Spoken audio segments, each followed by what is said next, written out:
Hideout.com. Hideout.com. Good morning, folks. How are you today? This is such a lovely day of good weather. And we'll cut out that backlight. There's too much backlight. And guess what I've got for you? Nothing new. Just another crooked judge. Another dysfunctional court. Another ravage of America. And the subject is Brian Hansury, White Plains City Court, County of Westchester, State of New York.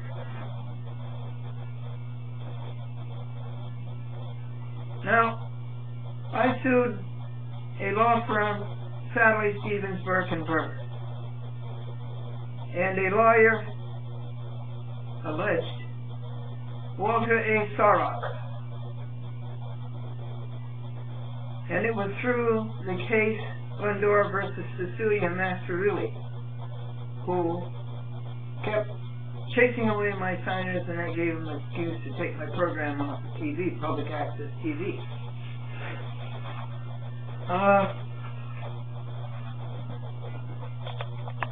I won a $5,000 judgment against Cecilia because she didn't show up in court.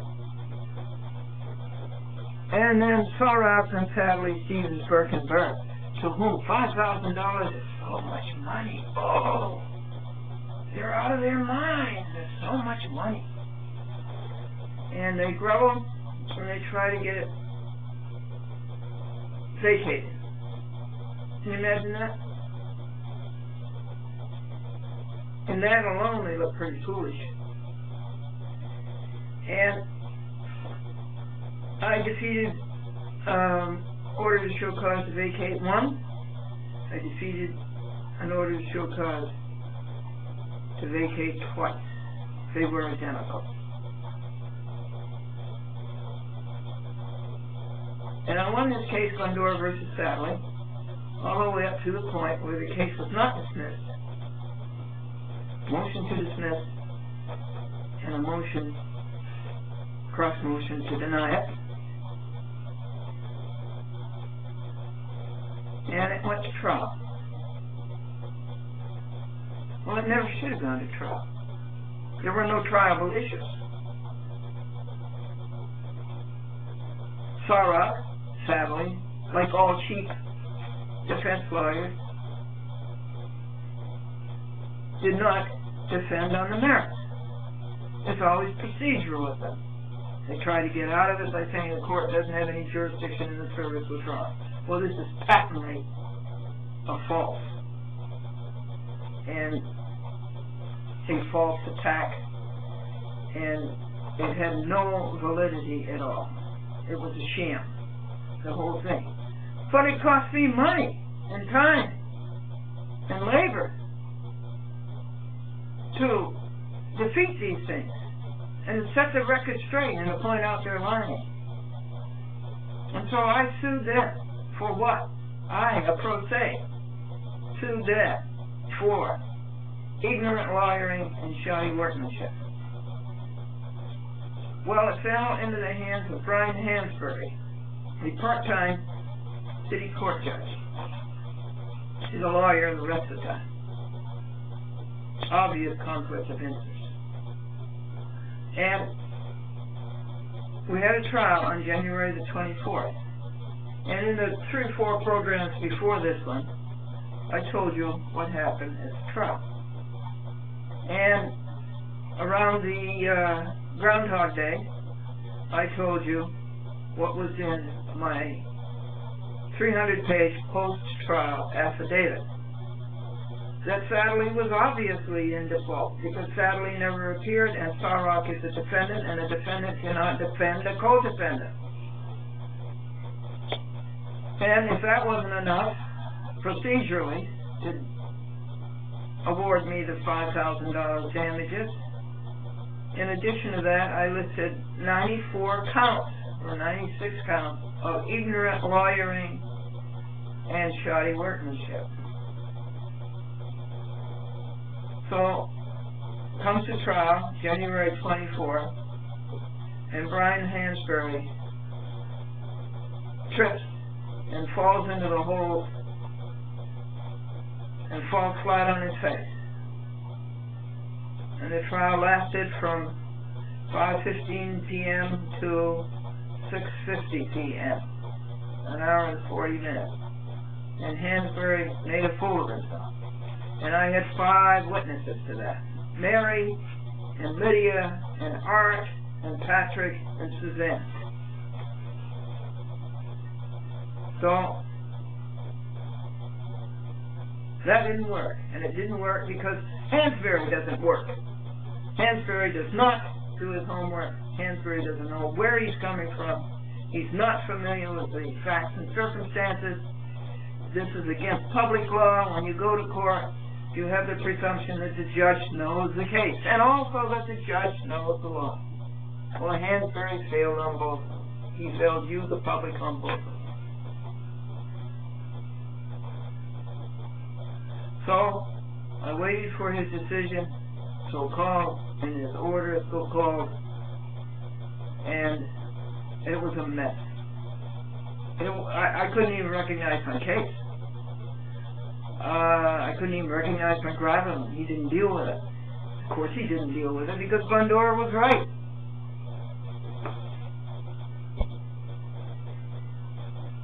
And so, when that came, the decision was made to write a notice of appeal.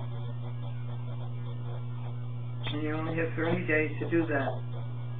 And it has been served. His decision came out on February the 7th, and it got in, the notice of appeal has gone in, and it's gone in early, 5-6 days.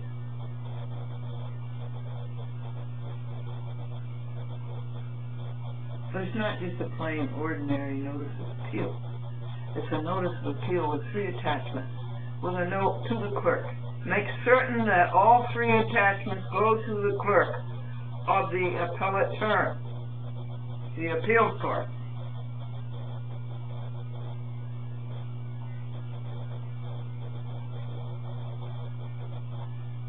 And the first attachment I have read to you.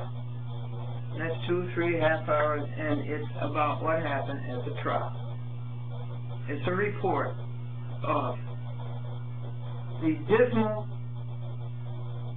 erratic, markedly strange and irregular behavior of one Brian Hansury and another liar for hire named Zoe Jasper, who allegedly, but with no proof, appeared as counsel for Sally Stevens Birkenberg. Big thing, defendant number 2, Walter A. Sarah, was too scared to show up in court, and defendant number 3, Cecilia Masterilli, was too scared to show up in court. And that would mean to an honest judge, an honorable judge, that would mean that they had no defense, and whatever Glendora said had to be taken as true. And on that basis, Glendora should be awarded $5,000 for the damages that the shoddy workmanship and the ignorant lawyering of Sally Stevens Birkenberg, 230 Park Avenue, Manhattan, and Walter A. Sarrock, and Cecilia Masterilli, the accessory before and after the fact, with intent to defeat justice. The work, the hours and the dollars that they cost with their stupidness, and their cheating, and their lying, and their misrepresentation. So today,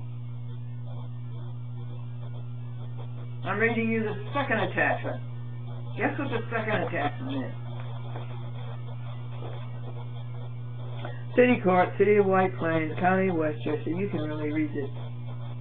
State of New York, United States of America, because it's on the internet. This is index number, small claims 2005, 2520. And this is volume 2 out of 3. And what is it, folks? Whoop-dee-dee. It's a note of promotion, emotion, and affirmation in support that plaintiff Glendora demands a new trial.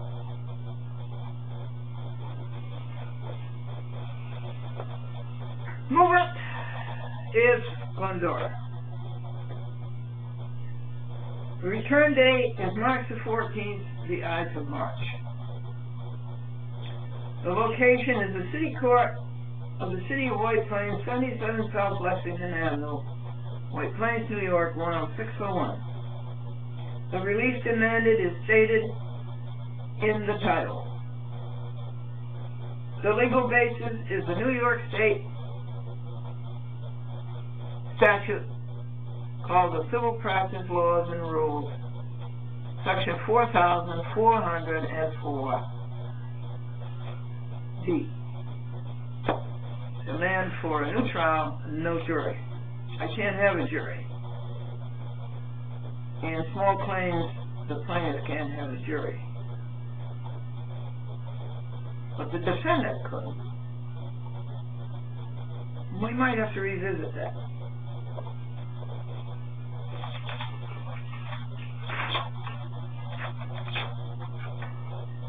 The grounds are that Brian Hansury violated Glendora's basic due process right by obstructing her open first, close last, opening statement and closing statement. Brian Hansury by obstructing her access to her notes of hours, dollars, dates, events. That Brian Hansury violated Judicial Canon 3A, a judge must be patient and courteous to litigants. He was impatient and discourteous, and he blew his stack and had accesses of fury and outbursts 4 times, and also one in the case before this one. That Brian Hansury came to court unprepared, not familiar with the facts and circumstances. Plaintiff has a presumptive right that a judge know the law, and he knows the case, and he know how to conduct a trial. And this is Public Policy Law, CTLR 101 et sequitur. That Brian Hansury repetitively refused to deal with the fact that a co-defendant cannot represent a defendant. That Brian Hansury was patently pro-defendant and con-plaintiff, as witnessed by Glendora's 5 court monitors of the trial, start to finish. That Brian Hansury was overly solicitous of defendant and overly harsh on plaintiff. That Brian Hansury acted as a suffragan defense counsel for the defendant, Sorrock. That Brian Hansury committed numerous other transgressions of public policy, recital of which fall in the affirmation of 6-year due to obstruct a fair trial, making it certain and necessary that Glendora has a retrial by a different judge and in a well-lighted and audibly sufficient courtroom. Supporting papers are Glendora's small claims application, her cross motion, and all other pleadings listed in the docket. Attached here too. Here is the docket. These are the supporting papers. This is the docket and the hours and the dollars that each pleading costs. Look at that one. 34 hours. $100. $5. Page 2 of the docket.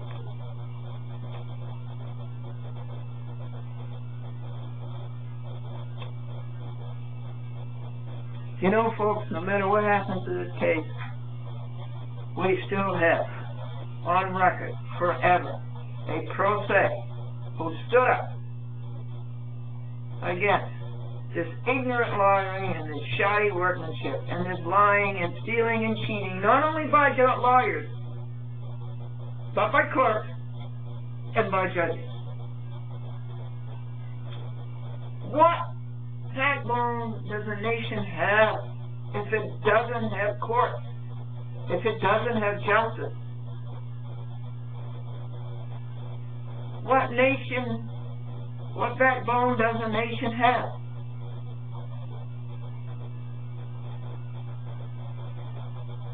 It's flat. It's flattened. If you don't have courts, if you don't have right over wrong, instead you have wrong over right. So there's page 3 of the docket.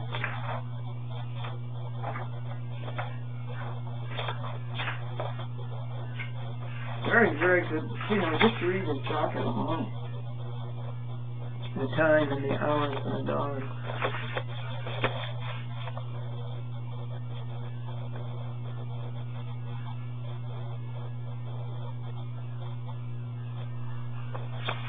Page 4 of the docket.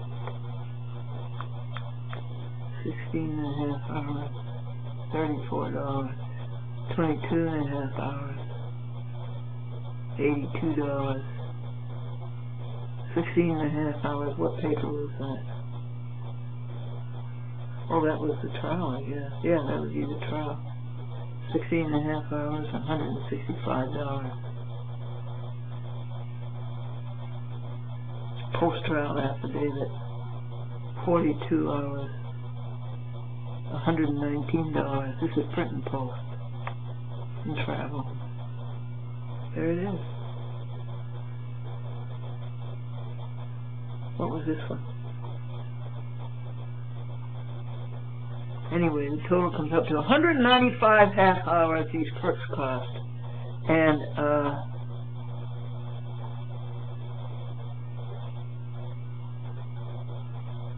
Glendora charges $300 an hour for expertise in public access and in the courts and in producing a TV program and being on 53 stations and the 2 internet sites. So it's really $51,630 that they cost, $5,000 of which is agreed claimable in this court. There's $746 prep, post, and travel. Hey, we're reading you the notice of the motion for a retrial. Now, further, Glendora, you read it, folks, incorporates herein her 300-page post-trial affidavit of February the 1st, 2007, as if fully stated herein.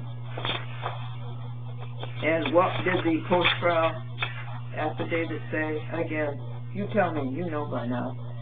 It said that Sadley was in default since the first hearing because Sadley is a defendant and cannot be represented by co-defendant Sarok, and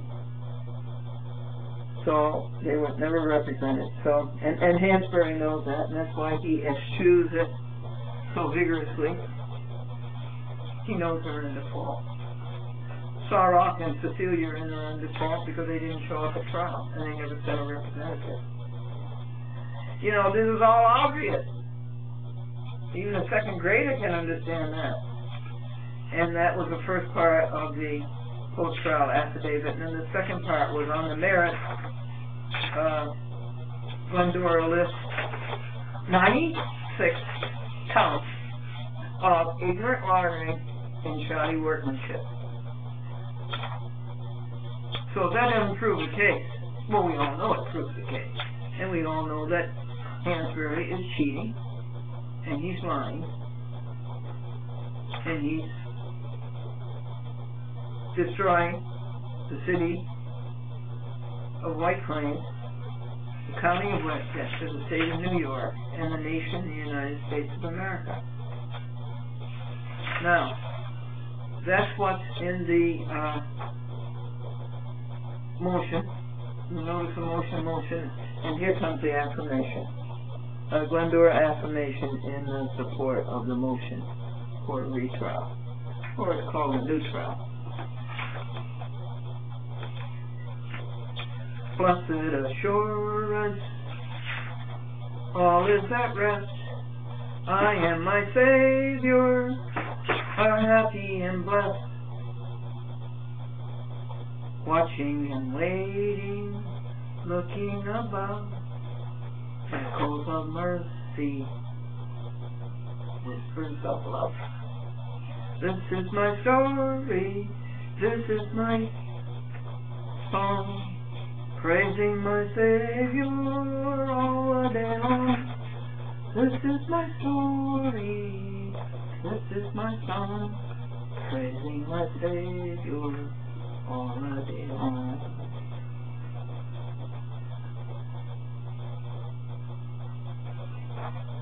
You heard about the little tailor who wasn't doing very well, and his rabbi said, you better take the Lord as your partner. So the little tailor did, and the next time the rabbi saw him, he said, are things better? And the little tailor said, oh yes, business is beautiful. He says, I got trucks going everywhere. Trucks to the east, trucks to the west, trucks to the north, trucks to the south. Look, there goes one of my trucks right now. Lord and Taylor.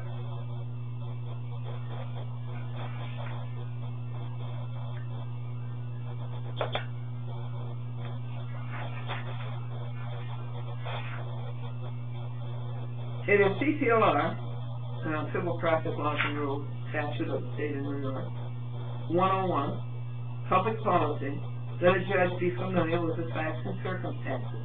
Well, Hansury was not. There is no excuse for this. The gravamen of Glendora's action is the damages caused her by the ignorant lawyering and shoddy workmanship of Sadly, Stevens, Birkenberg, and of Walter A. Sarra, abetted by Cecilia Mastrorilli. The entire cause of action occurred in the White Plains City Court.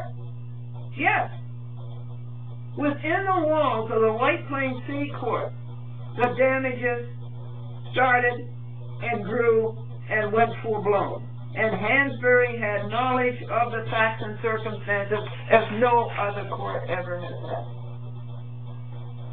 He had personal knowledge of it. Why should he, of all people, arrive at that January 24th, 07, dismally, why should he arrive at the bench unprepared? He had personal knowledge. Where was his head? He was even so unfamiliar with the facts and circumstances that when Glendora said, you wrote the decision on jurisdiction, he ruled that the court had jurisdiction. And Sarrak's flimsy, stupid, no value defense that the court didn't have jurisdiction was defeated. It was no longer a defense. It never was a defense in the first place. So Glendora said to Hansury, at trial you wrote the decision on jurisdiction. He said, no, I didn't. About 10 minutes later, he's going through the file at the bench. And he says, oh yeah, he says, there's a correction here. I did write the decision about jurisdiction. Next, no opening statement and no closing statement. Glendora has a right to open first and close last. And Hansury turned this into confetti. Alleged attorney for Sadly speaks first, and that would be Joey Jasper, and Hansury 3 decisions from the appellate term. Not orders, because they are not signed by a judge. That's where I'm going after the appellate term. There are 3 papers in Phillipstown and Harrison and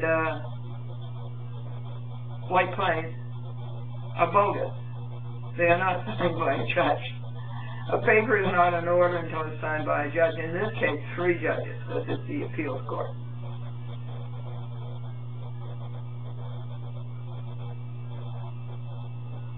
And I'm working on that paper declaring them to be bogus. I am waiting for one more paper from the appellate term, Glendora versus Charles F. Dolan and Cablevision Systems Corporation, Rye City Court, Peter Lane.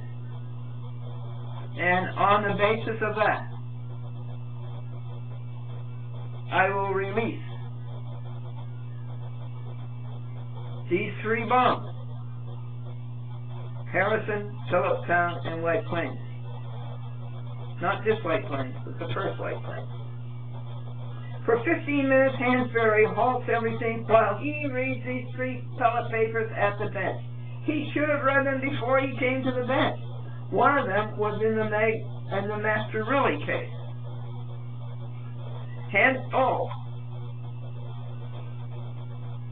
The paper from the appellate term was in the file of the Masterilli case long before he went to the bench for trial. Is it too much to expect of a judge that he read the file before he goes to the bench, and that he be fully familiar with the facts and circumstances? Is that just too much to ask?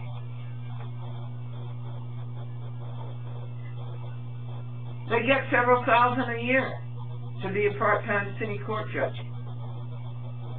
Hansury is derailed by these 3 papers from the appellate term. Now this is ambush. When this virago, this Amazon, walks in to the trial, speaks first, instead of the plaintiff speaking first, instead of the plaintiff having an opening statement. She walks in and pumps 3 papers from the appellate term, from different courts.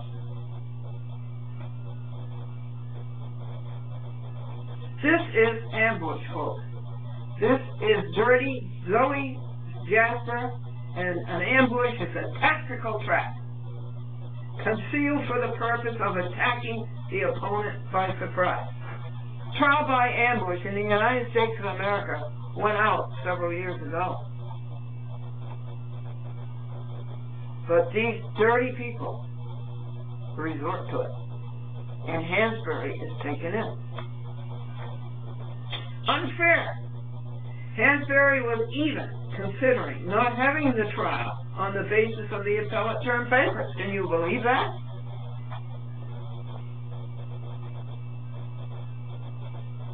Trial, the right to trial is to be held inviolate. Inviolate. It's not the color purple, inviolate. That is Rule 38, Federal Rules of Civil Procedure, United States. And ultra vires, unfair, ultra vires, it was wrong to eschew dealing with Glendora versus Sadley, the case at hand in this court. And throughout, Hansury was out of focus. He was thinking about the wrong court. Unfair too. Nor did he give Glendora opportunity to defend against the appellate terms papers. They are not wins, they are cheats. Glendora is in the middle of exposing some of them on TV, on the internet, and to Judas K. Court and elsewhere, and asking for Section 2221, Civil Practice Laws and Rules, relief from order or re-argument. And she's already written 90 pages about these 3 nullities that have come from the appellate term. Foul ball. Ball 2, ball 3, ball 4 follow. Hansury is out.